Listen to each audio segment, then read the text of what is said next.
천지를 만드신 하나님 아버지를 내가 믿사오니 그 외아들 우리 주 예수 그리스도를 믿사오니 이는 성령으로 잉태하사 동정녀 마리에게 나시고 본디오 빌라도에게 고난을 받으사 십자가에 못 박혀 죽으시고 장사한 지 사흘 만에 죽은 자 가운데서 다시 살아나시며 하늘에 오르사 전능하신 하나님 우편에 앉아 계시다가 저리로서 산자와 죽은 자를 심판하러 오시리라. 성령을 믿사오며 거룩한 공회와 성도가 서로 교통하는 것과 죄를 사하여 주시는 것과 몸이 다시 사는 것과 영원히 사는 것을 믿사옵나이다. 아멘.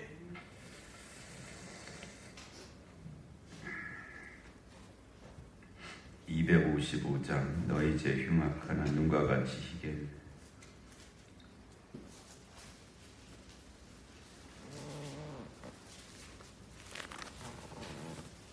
255장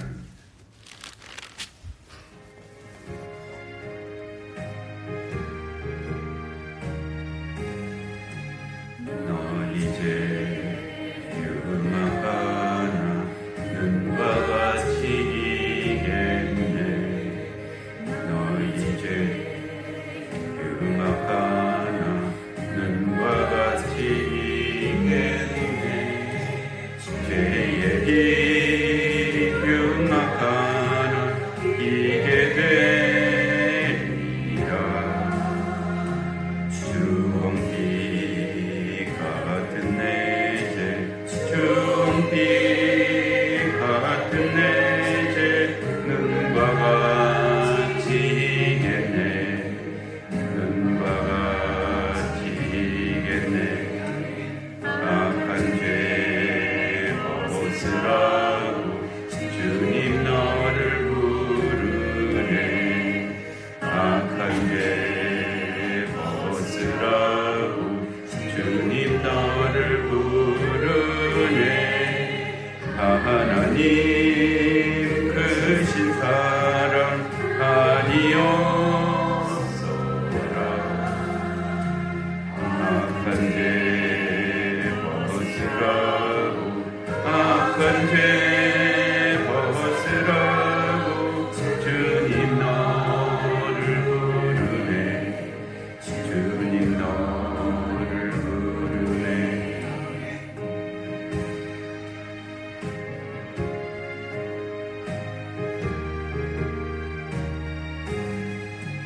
너희 죄 사해 주사 기억하게 하시네.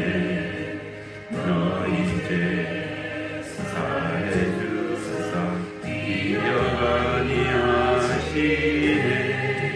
불쌍한 사람들아 오라 하시네.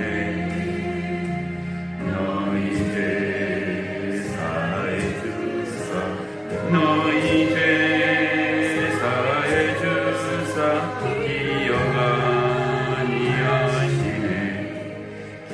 기억하니 하시네. 아멘. 누가복음 8장 49절 말씀서부터 56절 마지막 절까지.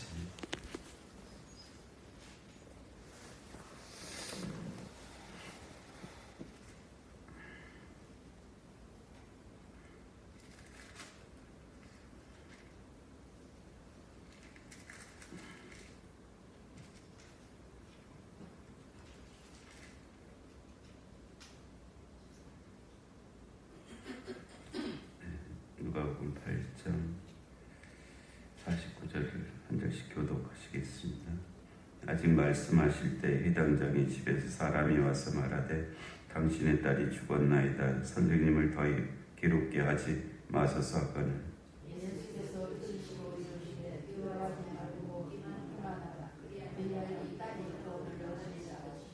그 집에 이르러 베드로와 요한과 야고보와 아이의 부모 외에는 함께 들어가기를 허락하지 아니하시니라.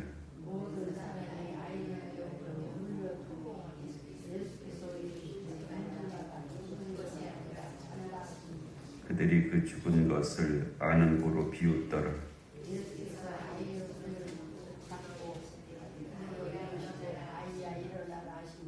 그 영이 돌아와 아이가 곧 일어나거늘 예수께서 먹을 것을 주라 명하시니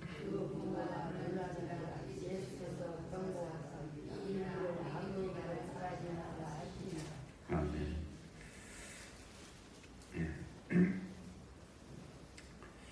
예수님께서 야이로 회당장이죠. 회당장 야이로에 와서 예수의 발 아래 엎드려서 자기 집에 오시기를 간구했는데 이유는 자기에게 12살 된 외딸이 있어 죽어가미러라. 그래서 그 말씀을 듣고 예수님께서 이제 야이로의 집에 가시던 중에 12의 혈루증을 앓던 여인이 이제 거기에 있었고요. 그 여인이 예수님의 옷자락에만 또 손을 대기만 하면은 자기가 병이 나으리라고 하는 그런 마음이죠. 이게 그런 믿음이라고 표현될 수도 있는데요. 그게 뭐 우리도 이런 믿음은 다 있잖아요. 다 이런 믿음은 있는데 거기에 이제 그 상황 속에서 예수님의 은혜가 임한 것이지 그 여인의 믿음이 이것을 만들어낸 것은 아니잖아요. 그 믿음이 그와 같은 역사가 일어난 것이라면 그보다 더한 수많은 일들도 있었겠죠. 그 여인의 믿음이 특별해서가 아니고요. 그 상황 속에서 예수님의 은혜가 그에게 임한 그런 일이죠. 우리도 뭐 손 대는 거 많이 하죠. 이렇게 해주세요. 이렇게 할 줄로 믿습니다. 수많은 믿음이 우리 가운데 있죠. 그 12의 혈루증을 앓았던 여인의 믿음이 특별해서가 아니고요. 하나님의 은혜가 특별하셔서 그렇게 된 일입니다. 그래서 예수께서 이르시되 딸아 내 믿음이 너를 구원하였으니 평안히 가라. 하나님 계시적 사건이죠. 이거를 일반화시킬 수 있는 사건은 아닙니다. 그러니까 뭐 예수님의 옷자락에 손만 대면은 낫는다. 이거 일반화시킬 수 없습니다. 그렇지 않거든요. 하나님께서 이와 같은 계시적 사건을 통해서 하시고자 하는 말씀이 있는 것이고요.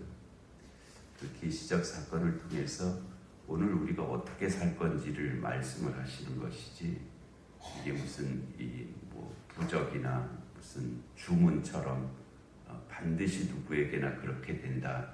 그거는 아니에요. 그러면 그거는 다른 거죠. 성경 말씀이 그거를 우리에게 일러주시는 뭐 비밀을 알려주시는 그런 것은 아닙니다.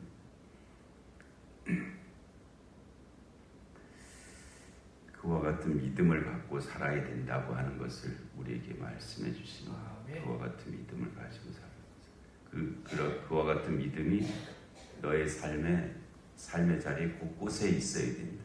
그리고 일관되게 있어야 된다 하는 그런 말씀입니다.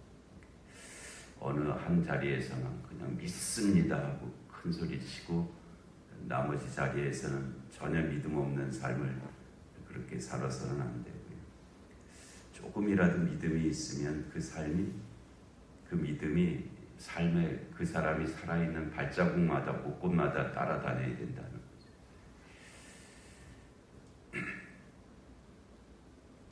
그리고 이제 이어서 회당장의 집에 이제 야이로의 집에 들어갔죠. 사람이 와서 말하되 당신의 딸이 죽었나이다. 예수님 거기까지 가셨는데 이미 딸이 죽었다는 거예요. 선생님을 더 괴롭게 하지 마소서. 이게 확인됐으니까 이렇게 했지. 뭐 이렇게 그런가 안 그런가 불확실한 상황에서 이런 말을 할 수는 없는 거거든요. 그러니까 야이로의 12살 된 딸이 분명히 죽었다 하는 것을 말을 하는 거예요. 무슨 혼수 상태에 있었다라든지 뭐 다른 그런 상황이 아니고 분명히 이 딸이 죽었다. 예수께서 들으시고 이르시되 두려워하지 말고 믿기만 하라 이렇게 말씀하셨어요. 이 말도 큰 말씀이죠. 우리에게도 두려워하지 말고 믿기만 하라. 이것도 주문은 아닙니다. 주문은 이루기만 하면 바로 그대로 되는 게 주문이거든요. 열려라 참깨 했더니 알리바바와 40인의 도적에서 문이 그냥 쫙 바위 문이 쫙 열리는 거잖아요. 그와 같은 말씀을 하는 것은 아니에요. 인격적인 말씀입니다. 인격적이라는 것은 우리에게 허락하신 지정의, 우리가 알고 느끼고 의지를 발동하는 그것을 통해서 두려워하지 말고 믿기만 하라 하는 이 말씀을 감당하라 하는 것이죠. 이 말씀만 하기만 하면 저절로 바위문이 열리는 그런 주문이다. 그런 것을 말씀하는 것은 아니에요. 무슨 비밀번호 누르기만 하면 열리는 그거 아닙니다. 그런 말씀 아니에요. 다만 우리에게 어떤 어려운 상황이 오더라도 믿음을 잃지 말아라 하는 그 말씀이죠. 그리고 거기에서 그럼 어떻게 되냐? 하나님이 하실 일을 하는 거예요. 우리는 하나님이 하시는 일을 믿음의 눈으로 바라보는 자지, 우리가 그 역사를 이루는 사람들은 아닙니다. 두려워하지 말고 믿기만 하라. 이 주문은 아니고요. 우리의 태도를 가리키는 그런 말씀입니다. 우리의 삶의 태도를 가리키는 그런 말씀. 두려워하지 말고 믿기만 하라. 그리하면 딸이 구원을 얻으리라. 우리에게도 그렇게 살라는 것입니다.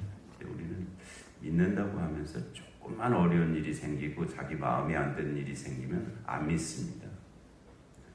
그냥 금세 믿음은 어디 가고 자기 어떤 것들만 남지 거기서 믿는 자의 모습이 별로 없어요. 그냥 좋을 때 잘 믿습니다. 좋을 때 잘 믿고 어려운 일이 생기면 두려워하지 말고 믿기만 하라라고 이렇게 말씀하셨는데요. 다른 것이 감싸버리고 믿음은 어디 갔는지 흔적도 없습니다. 그래서 예수님께서 그렇게 말씀을 하시고 그 집에 이르러 베드로와 요한과 야고보와 아이의 부모 외에는 함께 들어가기를 허락하지 아니하시니라. 예수님께서 이 베드로와 요한과 야고보만 데리고 간 사건이 두 번 더 있죠. 이게 야이로의 집에 들어갔을 때 이렇게 하셨고 변화산에 올라가실 때 이렇게 하셨죠. 베드로와 야고보 요한만 데리고 가셨고 그 다음에 그 겟세마네 동산에서 기도하실 때도 베드로와 야고보 요한만 가까이 이렇게 오게 하셨어요. 왜 이렇게 차별을 하셨나 하는 생각이 좀 있기는 있어요. 거기에 포함되지 않은 나머지 제자들은 되게 심통했겠다. 왜 저 사람들만 데리고 가? 우리는 제자 아닌가?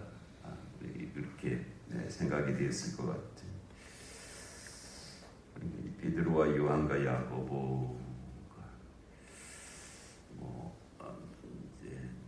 뜻이 계셨겠죠. 그런데 그런 생각은 있어요. 베드로와 야고보, 요한이 앞으로 감당해야 될 일들이 좀 크잖아요. 베드로는 베드로, 요한도 요한, 야고보는 첫 번째 순교자거든요.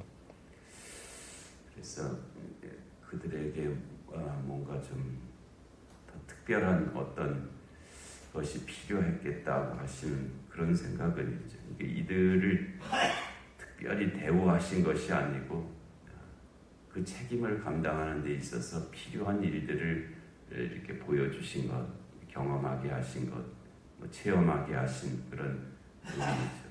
편애하신 것이 아니라 앞으로 감당해야 될 일들이 크기 때문에 미리 좀 준비하신. 왜냐하면 그러지 않으면 베드로가 세 번 부인했잖아요. 그래놓고 돌아오지도 못했을 가능성이 있으니까. 그래서 미리 베드로를 준비하셔서 유관을 준비하셔서 야고보를 준비하셔서 그들이 거기까지 갈 수 있도록 그렇게 배려하신 그런 일로 그렇게 보입니다. 근데 그래서 베드로와 요한과 야고보 그리고 아이의 부모만 데리고 이제 그 야이로의 딸이 있는 그 집 안으로 들어간 것이고 방으로 들어간 것이고요. 모든 사람이 아이를 위해서 울며 통곡하며 예수께서 이르시되 울지 말라 죽은 것이 아니라 잔다 이렇게 말씀하시니 예수님만 하실 수 있는 말씀이죠. 다른 사람이 할 수 있는 말은 아니고요. 우리가 뭐 죽은 사람을 앞에다 놓고 울지 말라 죽은 것이 아니라 잔다 그거는 우리가 할 수 있는 말은 아니잖아요. 성경에 있는 그 말씀 중에 예수님만이 하실 수 있는 말은 예수님의 말씀이고요. 우리의 말은 또 우리의 말이죠. 그래서 예를 들어서 겟세마네 동산에서 예수님께서 그 베드로와 야고보 요한이 거기서도 자고 있었잖아요. 마음에는 예수님께서 오셔서 마음에는 원이로도 육신이 약하다. 이거 세 번째 잠자고 있을 때 와서 이제 하신 말씀이 그 제자들에게 마음에는 원이로도 육신이 약하도다. 이건 예수님이 하시는 말씀이거든요. 근데 이 말씀을 갖다가 우리가 하면 안 돼요. 우리가 마음에는 원인데 육신이 약해서 안 됩니다. 이거는 대사가 바뀐잖아요. 연극하는데 이 사람의 대사가 있고 이 사람의 대사가 있는데 남의 대사를 자기가 갖다 읽으면 안 돼요. 물론 우리가 육신이 약하죠. 마음에는 원이로도 육신이 약한 것은 사실이죠. 그렇지만 그게 우리가 할 수 있는 말은 아니라 어떤 상황 속에도 우리에게 주어진 말은 아니라는 그 상황 속에서 예수님께서 제자들에게 하신 말씀이지 제자들이 예수님께서 하신 말씀은 아니라는 거예요. 그래서 이 성경 속에서 성경 말씀 가운데 예수님이 하시는 말씀이 있고 사람이 하는 말이 있는데 우리가 예수님의 말을 대신할 수는 없는. 잘 그거를 분별하고 해석해서 그거를 받아들여야지. 앞에서 말씀드린 것처럼 예수님의 말씀을 주문처럼 그렇게 쓸 수 있는 것은 아닙니다. 근데 여기서는 예수님만이 하실 수 있는 말씀이 울지 말라 죽은 것이 아니라 잔다 이렇게 말씀하시죠. 요 말씀이 뜻하는 의미는 있잖아요. 그것은 우리가 그 말씀을 받아들이고 그렇게 믿고 살 수 있는 그러면 어떤 상황이 굉장히 안 좋더라도 그래도 우리가 슬퍼만 하지 말자. 여기에도 하나님의 뜻이 계실 거다. 하나님이 하실 일이 있을 거다. 라고 그렇게 믿고 그렇게 할 수는 있는 거죠. 그것이 울지 말라 죽은 것이 아니라 잔다 하신 그 말씀. 우리가 죽은 사람을 앞에다 놓고 이렇게 말할 수 있는 것은 아니에요. 그러나 정말 아주 어려운 일이 우리 앞에 있을 때 우리가 이렇게 한탄만 하지 말고 이 가운데도 하나님이 하실 일이 있으시니 우리가 그렇게 살아가도록 하자. 이거는 이 말씀을 통해서 우리가 받을 수 있는 그런 말씀이죠. 그들이 그 죽은 것을 아는 고로 비웃더라. 예수님이 이렇게 하셨는데 그들 그 이제 집안의 사람들이겠죠. 죽은 것을 아는 고로 비웃더라. 그렇죠. 죽었는데 야이로의 딸이 죽었는데 울지 말라 죽은 것이 아니라 잔다 하니까 비웃을 수밖에 없죠. 뭘 모르시고 저렇게 말씀하신다. 근데 그 상황은 맞는 말이죠. 상황은 맞는 말인데 죽은지도 모르고 죽은 것이 아니라 잔다라고 하고 있으니까 상황 자체로는 맞는 말인데 그런데 이 말씀에 통해서 아는 고로 비웃더라. 모르면 안 비웃었을 거라는 얘기잖아요. 그래서 우리가 안다고 하는 것이 참 필요한 일인데 두려운 일입니다. 우리가 하는 잘못의 상당 부분이 뭘 안다고 하는 데서부터 비롯되거든요. 몰랐으면 그렇지 않을 터인데, 비웃지 않았을 터인데, 안다고 하는 것이 예수님을 비웃은 이유가 됐거든요. 그래서 우리도 뭘 안다고 하는 것이 참 필요한 일인데 두려운 일입니다. 내가 뭐 누구에 대해서 뭐를 안다, 어떤 일에 대해서 뭐를 안다, 알기는 알아야죠. 근데 안다고 하는 사실이 아는 고로 비웃더라라고 그렇게 되어버리면 그거는 안 되는 일이죠. 그렇게 돼서는 안 되는 일입니다. 그들이 죽은 것을 아는 고로 비웃더라. 안다고 하는 것이 비웃을 것의 근거가 되는 그런 삶이 되어서는 안 된다. 알았으면 좀 더 다른 모습을 가서 예수님 뒤로 가서 그저 실제 죽었습니다. 예수님 오시는 동안에 일이 이렇게 됐습니다. 그거는 아는 자의 책임이죠. 책임을 다하는 일입니다. 자기 신실하게. 안다고 하는 것을 가지고 비웃는 쪽으로 가는 것은 그거는 그릇된 일이죠. 예수께서 아이의 손을 잡고 불러 이르시되 아이야 일어나라. 이제 마가복음에서는 달리다금 이렇게 하셨대. 번역하면 소녀야 일어나라. 이렇게. 마가복음은 베드로가 마가에게 전해준 것이 근간이 되어서 기록된 복음서의 의미가 있어요. 마가가 베드로의 통역 역할을 했거든요. 로마 사역 때. 그러니까 베드로가 이제 우리 주님께서 그 회당장의 집에 가셨을 때 이런 일이 있었다라고 하는데 그 자리에 베드로가 있었던 거예요. 그리고 예수님은 그때 아람어를 쓰셨어요. 아람어. 그래서 그 달리다금은 아람어거든요. 그러니까 실제로 그 야이로의 집에서 달리다금 하신 거예요. 근데 이 누가복음은 누가는 이 바울을 통해서 누가가 들은 복음일 가능성이 이제 많은 그런 성격을 가지고 있거든요. 누가는 그 자리에 없었죠. 야이로의 집에 바울은 그 자리에 없었습니다. 그러니까 그 얘기를 이제 전해 들은 거잖아요. 전해 들었기 때문에 이제 이렇게 기술되었을 가능성, 또 누가복음은 이방인들을 위한 복음서이기 때문에 달리다금 이거 무슨 말인지 모르거든요. 그냥 아이야 일어나라라고 말씀하셨다. 그것이 더 잘 전달이 되는 그런 의미를 가지고 있죠. 하여튼 이 달리다금이 아니고요. 달리다금입니다. 달리다가 소녀라는 뜻이거든요. 아이, 달리다, 굼은 일어나라라는 그런 말이에요. 그래서 달리다금이 아니고 달리다굼. 그래서 아이야 일어나라라고 그렇게 하시니까 그 영이 돌아와 아이가 곧 일어나거늘 예수께서 먹을 것을 주라 명하시니 그 영이 돌아왔다라고 이렇게 말씀하셨어요. 그래서 하여튼 이 우리의 육신이 있고 영에 해당하는 부분이 있는 것으로 그렇게 말씀하신 것이죠. 어떻게 돌아왔느냐 그거는 우리가 여기서 설명할 수 있는 그런 말이 아닙니다.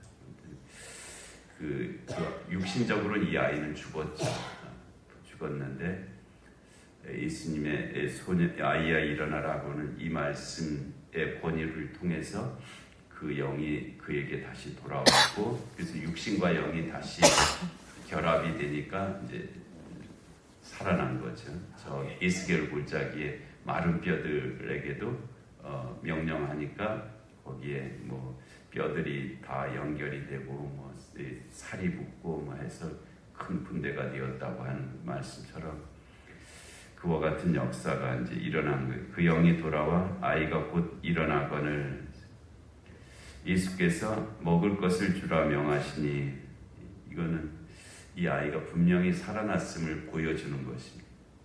산 사람이 먹잖아요. 죽은 사람이 먹을 수 있나요? 죽은 사람 장례식 때 보면은 죽은 사람 입에다 쌀 넣어주죠. 저승길에 가면서 배고프지 말라고 이렇게 하기도 하는데 그거는 그냥 산자들을 향한 위로지 죽은 사람이 그 쌀을 먹겠습니까? 예수께서 먹을 것을 주라 명하시니 그 부모가 놀라는지라. 예수께서 경고하사 이 일을 아무에게도 말하지 말라. 왜 이렇게 말씀하셨는지 모르겠어요. 이 일 말 안 하겠습니까? 보는 사람도 많고 또 이 일 자체가 뭐 다 이미 다 이렇게 말할 수밖에 없는데 이 일을 아무에게도 말하지 말라라고 하신 말씀은 그릇되게 과장되게 왜곡해서 또 말하고 싶은 대로 말하지 말라 하는 그런 말씀입니다. 이 말씀 뭐 당연히 다 전파되잖아요. 그리고 또 이 일을 아무에게도 말하지 말라 하는 것은 지금 당장은 뭐 그런 의미도 있어요. 말을 하게 될 터인데 지금 당장은 말하지 말라. 때가 있다는 거죠. 때가 있다. 그래서 말해야 될 때 말을 해야 되고요. 말하지 말아야 될 때는 말하지 말아야죠. 근데 말하지 말아야 될 때 말하고 말해야 될 때는 말 안 하고 하는 이거는 이제 서로 엇갈리는 일인데 예수님께서 경고하사 이 일을 아무에게도 말하지 말라라고 그렇게 하심을 통해서 야이로의 집에 이 사건이 일단락이 되었습니다. 12의 혈루증을 앓은 여인도 구원해 주셨고 또 이 야이로의 집에 이 아이 소녀 달리다 굼 하심으로 통해서 이 아이를 이제 구원해 주시고 또 이 사건을 통해서 이 사건과 관련된 수많은 사람들이 주님께로 인도함을 받게 되는 그런 계시적 그런 사건이 되었는데 이와 같은 하나님의 놀라우신 은총이 또 오늘 우리의 삶 가운데도 함께 하시는 줄로 믿습니다. 은혜로우신 하나님 아버지, 사순절 넷째 날 새벽을 맞이하게 해주셔서 하나님 감사합니다. 저 야이로 해당장 야이로의 집에 있었던 달리다고 마시는 그 말씀, 그 음성이 또 저희들의 심령에도 하나님 들려지게 하여 주옵시고 그와 같은 거룩한 역사가 이루어지는 그런 삶들이 되게 하여 주시옵소서. 오늘 주일을 예비하는 날인데 저희 자신과 주변을 돌아보게 하시고 또 내일 거룩한 주일에 참여할 수 있는 모든 성도들 되게 하여 주시옵소서. 영육 간의 공고한 하나들을 긍휼히 여겨 주옵시고 이 나라의 민족 가운데 주님의 공의와 정의가 임하게 하여 주옵시고 전쟁과 기근과 질병과 재난의 땅들 가운데 주의 긍휼하심이 함께하여 주시옵소서. 하나님 이 새벽 기도 가운데도 은혜의 은혜를 더하여 주시기를 간절히 비옵고 예수님의 이름으로 기도하옵나이다. 아멘. 주기도 하시겠습니다. 하늘에 계신 우리 아버지, 아버지의 이름을 거룩하게 하시며 아버지의 나라가 오게 하시며 아버지의 뜻이 하늘에서와 같이 땅에서도 이루어지게 하소서. 오늘 우리에게 일용할 양식을 주시고 우리가 우리에게 잘못한 사람을 용서하여 준 것 같이 우리 죄를 용서하여 주시고 우리를 시험에 빠지지 않게 하시고 악에서 구하소서. 나라와 권능과 영광이 영원히 아버지의 것입니다. 아멘.